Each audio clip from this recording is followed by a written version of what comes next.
மெரினா பீச்சுக்கு போகிறது அப்படிங்கிறத பார்ப்போம்.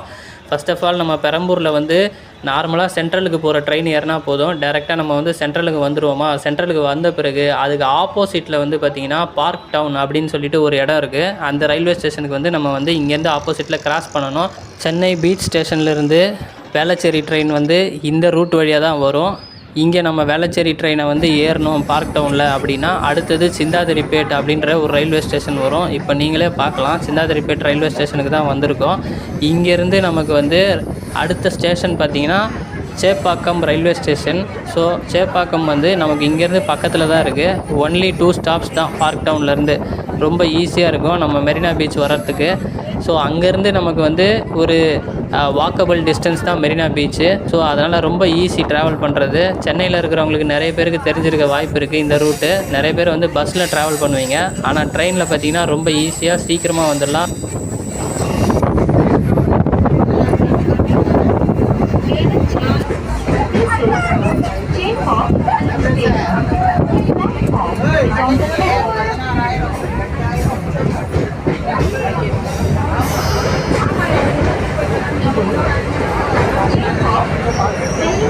கொஞ்ச நேரம் ட்ராவலுக்கு அப்புறம் இப்போ பீச்சுக்கு பக்கத்தில் வந்துட்டோம். இங்கே பாருங்களேன், போலீஸுங்க எல்லாம் குதிரையில் போகிறாங்க. இவங்கெல்லாம் கடலோர காவல் படைன்னு நினைக்கிறேன். ஏன்னா பீச்சில் வந்து பார்த்திங்கன்னா அந்த மணலில் வந்து நமக்கு பைக்கு இதிலெல்லாம் வந்து அந்தளவுக்கு வேகமாக போக முடியாது. ஸோ குதிரை இருந்துச்சுன்னா அதில் ரொம்ப ஃபாஸ்ட்டாக வந்து ட்ராவல் பண்ணலாம்ல. அதனால் அவங்க வந்து குதிரையை தான் வெஹிக்கிளாக யூஸ் பண்ணுறாங்க போல இருக்குது.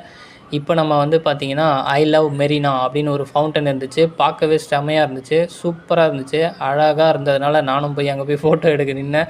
பக்கத்தில் ஒரு இந்திக்கார பையன் நின்றுட்டு இருந்தார், பாவம். அவரை தள்ளி விட்டு நானும் நின்னேன். அவரும் கொஞ்சம் அட்ஜஸ்ட் பண்ணிட்டாரு. பரவாயில்ல, எல்லோரும் சேர்ந்து ஒரு ஃபோட்டோ எடுப்போமா அப்படின்னு சொல்லிட்டு எல்லோரும் சேர்ந்து ஒரு குரூப் ஃபோட்டோ எடுத்துகிட்டு கொஞ்சம் நேரம் அங்கே சுற்றி பார்த்துட்டு பக்கத்துலேயே வந்து பார்த்திங்கன்னா அழகாக மான்கள் இருக்கிற மாதிரி, மான்கள் மேயிற மாதிரி வந்து பார்த்திங்கன்னா சூப்பராக இருந்துச்சு. குழந்தைங்களுக்கெல்லாம் இது ரொம்ப பிடிக்கும். ஸோ நானும் அங்கே நின்று கொஞ்சம் நேரம் வந்து ஃபோட்டோ எடுத்துகிட்டு அதுக்கப்புறம் திரும்ப இப்போ நம்ம வந்து உழைப்பாளர்கள் சிலை இருக்கும் தெரியுமா, அங்கேருந்து தான் வந்து என்ட்ரன்ஸு. ஸோ இங்கேருந்து தான் இப்போ நம்ம வந்து பீச்சுக்குள்ளே வந்து போக போகிறோம். இந்த இடத்துலேருந்து பார்த்திங்கன்னா நம்ம டேரெக்டாக உள்ளே போனோம்னா நமக்கு நிறைய கடைகள் வரும். அந்த கடைகளில் வந்து பார்த்திங்கன்னா நம்ம சாப்பிட்றதுக்கு தேவையான பொருட்கள், அதுக்கப்புறம் நமக்கு நிறைய பொம்மைகள், வளையல், அதுக்கப்புறம் வந்து கரும்பு ஜூஸு, ஐஸ்கிரீமு, மீன், அதுக்கப்புறம் வந்து இன்னும் நிறைய விஷயங்கள் கடைகளாக போட்டிருக்காங்க. ஸோ பானிபூரி எல்லாமே இருக்குது உள்ளே.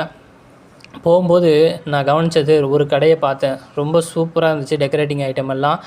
ஸோ கொஞ்ச நேரம் நின்று பார்த்துட்டு போனேன். ஏன்னா அந்தளவுக்கு அந்த அட்ராக்ஷன் சூப்பராக இருந்துச்சு. அதே மாதிரி வரும்போது பார்த்திங்கன்னா இந்த இடத்துக்கு ரொம்ப நல்ல எக்ஸ்பீரியன்ஸ்.